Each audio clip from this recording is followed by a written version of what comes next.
Namaskar. I'm Dada and I have a question for you. Have you ever gone for 5 days only eating pink dragon fruit? No. Well, how about only eating oranges, or only eating apples, or only eating coconut, or only eating papaya, or only eating a salad of grated carrot, chopped up apples, some raisins, and honey? Or how about just some simple vegetable soup for your 5, 6, or 7 days?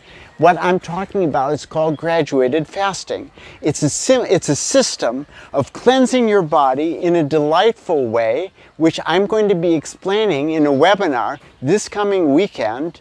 And I will be introducing a coaching program that will go on for 5 days, a little bit after the webinar, that you can participate in, pay as you like, and get personal attention in small groups in which I will also discuss in the webinar, as they will be discussing in the coaching, about specific conditions that you have of your health, about healing symptoms that you might be going through, and any special needs that you have. So in order to learn about how to join the webinar, please go, this is a great opportunity, to YouTube Meditation Steps and look up this webinar, which will happen this coming Saturday, Sunday. You just subscribe in Meditation Steps or send an email to coachfasting@yahoo.com. It's an exciting opportunity, and I thank you very much. Namaskar.